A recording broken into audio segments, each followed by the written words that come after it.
할렐루야. 사랑하는 성도 여러분, 평안한 하루 보내고 계십니까? 오늘은 잠언 21장 말씀으로 함께 은혜를 나누고자 합니다. 제가 봉독하겠습니다. 왕의 마음이 여호와의 손에 있음이 마치 봇물과 같아서 그가 임의로 인도하시느니라. 사람의 행위가 자기 보기에는 모두 정직하여도 여호와는 마음을 감찰하시느니라. 공의와 정의를 행하는 것은 제사 드리는 것보다 여호와께서 기쁘게 여기시느니라. 눈이 높은 것과 마음이 교만한 것과 악인이 형통한 것은 다 죄니라. 부지런한 자의 경영은 풍부함에 이를 것이나 조급한 자는 궁핍함 속에 있느니라. 속이는 말로 재물을 모으는 것은 죽음을 구하는 것이라. 곧 불려다니는 안개니라. 악인의 강포는 자기를 소멸하나니 이는 정의를 행하기 싫어함이니라. 죄를 크게 범한 자의 길은 심히 구부러지고 깨끗한 자의 길은 고드니라. 다투는 여인과 함께 큰 집에서 사는 것보다 움막에서 사는 것이 나으니라. 악인의 마음은 남의 재앙을 원하나니 그 이웃도 그 앞에서 은혜를 입지 못하느니라. 거만한 자가 벌을 받으면 어리석은 자도 지혜를 얻겠고 지혜로운 자가 교훈을 받으면 지식이 더하리라. 의로우신 자는 악인의 집을 감찰하시고 악인을 환난에 던지시느니라. 귀를 막고 가난한 자가 부르짖는 소리를 듣지 아니하면 자기가 부르짖을 때에도 들을 자가 없으리라. 은밀한 선물은 노를 쉬게 하고 품 안의 뇌물은 맹렬한 분을 그치게 하느니라. 정의를 행하는 것이 의인에게는 즐거움이요 죄인에게는 패망이니라. 명철의 길을 떠난 사람은 사망의 회중에 거하리라. 연락을 좋아하는 자는 가난하게 되고 술과 기름을 좋아하는 자는 부하게 되지 못하느니라. 악인은 의인의 속전이 되고 사악한 자는 정직한 자의 대신이 되느니라. 다투며 성내는 여인과 함께 사는 것보다 광야에서 사는 것이 나으니라. 지혜 있는 자의 집에는 귀한 보배와 기름이 있으나 미련한 자는 이것을 다 삼켜버리느니라. 공의와 인자를 따라 구하는 자는 생명과 공의와 영광을 얻느니라. 지혜로운 자는 용사의 성에 올라가서 그 성이 의지하는 방벽을 허느니라. 입과 혀를 지키는 자는 자기의 영혼을 환난에서 보존하느니라. 무례하고 교만한 자를 이름하여 망령된 자라 하나니 이는 넘치는 교만으로 행함이니라. 게으른 자의 욕망이 자기를 죽이나니 이는 자기의 손으로 일하기를 싫어함이니라. 어떤 자는 종일토록 탐하기만 하나 의인은 아끼지 아니하고 베푸느니라.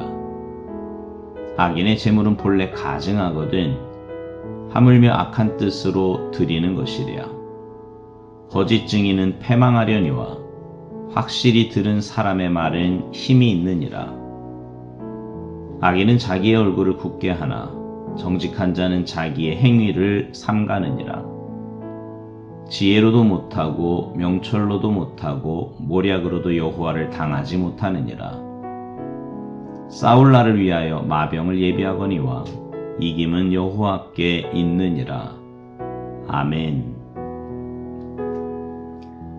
여러분은 왜 이 땅에 존재한다고 생각하십니까? 모든 사람은요, 하나님께 영광 돌리도록 태어난 존재입니다. 인간 삶의 근본적인 목적은 하나님을 기쁘시게 해드리는 데 있어요. 주님을 기쁘시게 해드리는 게 바로 인간의 목적이라는 말입니다. 에베소서 5장 10절에 이런 말씀이 있어요. 주를 기쁘시게 할 것이 무엇인가 시험하여 보라. 우리는 무슨 생각으로 무슨 말로 어떤 일로 창조주 하나님을 기쁘게 해드릴지 고민해야 합니다. 우리가 주님을 사랑한다면 주님께서 기뻐하는 일이라면 뭐든지 할 수 있어야 돼요. 여러분, 주님을 기쁘시게 하기 위해 살아야 하는 존재인 우리가 무엇을 하여 하나님을 기쁘게 해드릴 수 있을까요? 다시 말해서 하나님이 기뻐하시는 사람은 어떤 사람일까요? 먼저 공의와 정의를 행하는 사람입니다. 오늘 본문 3절, 공의와 정의를 행하는 것은 제사 드리는 것보다 여호와께서 기쁘게 여기시느니라. 잠언 11장 1절에도 보면 이런 말씀이 있어요. 속이는 저울은 여호와께서 미워하시나 공평한 추는 그가 기뻐하시느니라. 공의로우신 하나님은 부당한 방법으로 이윤을 추구하는 것을 미워하시고 공의와 정의를, 의와 공평을 기뻐하신다는 말씀입니다. 한 주석가는 의란 사람과 하나님께 마땅히 드려져야 할 것을 드리는 것이라고 정의합니다. 여기에는 자연히 정의와 공평이 뒤따를 수밖에 없지요. 두 번째로 하나님이 기뻐하시는 사람은 겸손한 사람입니다. 오늘 본문 4절 말씀, 눈이 높은 것과 마음이 교만한 것과 악인의 형통한 것은 다 죄니라. 하나님께서 가장 싫다고 선언하신 것이 교만이에요. 바꿔 말하면 하나님이 기뻐하시는 사람은 바로 겸손한 사람이라는 거지요. 하나님께서는 겸손한 마음에 은혜를 부어 주십니다. 하나님은 겸손하고 진실한 사람들을 기뻐하시고 찾고 계세요. 성경은 겸손과 교만에 대해 무수히 많은 말씀을 하고 있습니다. 잠언 16장 18, 19절, 교만은 패망의 선봉이요 거만한 마음은 넘어짐의 앞잡이니라. 겸손한 자와 함께하여 마음을 낮추는 것이 교만한 자와 함께하여 탈취물을 나누는 것보다 나으니라. 잠언 18장 12절, 사람의 마음의 교만은 멸망의 선봉이요 겸손은 존귀의 길잡이니라. 시편 149편 4절, 여호와께서는 자기 백성을 기뻐하시며 겸손한 자를 구원으로 아름답게 하심이로다. 여러분, 신약에서 가장 위대한 인물을 꼽으라고 하면 누구를 꼽겠습니까? 여러 사람이 있지만 그 중에 한 사람이 바로 바울이 아닐까 싶습니다. 그의 특징이 뭐예요? 그는 겸손한 사람이었어요. 그렇게 많은 은혜를 받았으면서도 자기는 아무것도 아니라고, 모든 것이 주님의 은혜라고, 심지어 자신은 죄인 중에 괴수라고 고백했습니다. 여러분, 은혜를 많이 받으면 받을수록 자신의 부족과 허물을 깨닫게 되고요. 죄를 알게 되어 자연히 겸손해질 수밖에 없습니다. 그리고 겸손하면 겸손할수록 더 큰 은혜를 받습니다. 하나님은 겸손한 자의 소원을 들으시고 교만한 자의 기도는 물리치십니다. 신앙의 모범이 될 만한 사람이 자주 빠지게 되는 시험이 바로 영적 교만이에요. 내 신앙을 다른 사람과 비교하는 것부터가 잘못된 거지요. 언제나 그리스도인은 자신의 부족함을 고백하고 겸손하게 하나님의 도우심을 간구해야 합니다.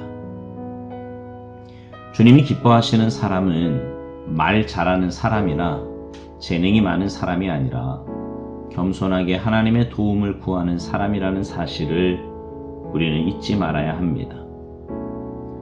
여러분, 그리스도 안에서 겸손하게 지혜를 구하시기 바랍니다. 하나님께서는 겸손한 자를 택하시고 귀한 그릇으로 사용하십니다. 기독교의 생명은 겸손이에요. 마지막으로 하나님이 기뻐하시는 사람은 부지런한 사람입니다. 오늘 본문 5절 말씀, 부지런한 자의 경영은 풍부함에 이를 것이나 조급한 자는 궁핍함에 이를 따름이니라. 우리 그리스도인들 가운데 꼭 지켜야 할 덕목 한 가지가 있는데 바로 근면입니다. 성경은 말씀해요. 여러 곳에서 말씀하는데요. 로마서 12장 11절, 부지런하여 게으르지 말고 열심을 품고 주를 섬기라. 잠언 12장 27절, 게으른 자는 그 잡을 것도 사냥하지 아니하나니 사람의 부귀는 부지런한 것이니라. 잠언 13장 4절, 게으른 자는 마음으로 원하여도 얻지 못하나 부지런한 자의 마음은 풍족함을 얻느니라. 잠언 15장 19절 게으른 자의 길은 가시 울타리 같으나 정직한 자의 길은 대로니라. 여러분, 많은 죄악이요 게으름과 나태함에서 온다고 해도 과언이 아닙니다. 하나님께서 내게 맡겨주신 사명을 감당하는 데 있어 그래서 우리는 열심을 다해야 돼요. 내게 맡겨주신 귀한 일들에 최선을 다해야 합니다. 하나님은 그런 사람들을 기뻐하시고 그런 사람들을 통해 당신의 귀한 뜻을 이루어 가실 줄 믿습니다. 사랑하는 성도 여러분, 여러분 모두가 하나님이 기뻐하시는 하나님의 사람들이 되시기를 바랍니다. 그래서 여러분의 삶이 하나님께 귀하게 쓰임받고 여러분의 삶을 통해 하나님 나라가 확장되는 귀한 역사가 있게 되기를 주님의 이름으로 축복합니다. 아멘.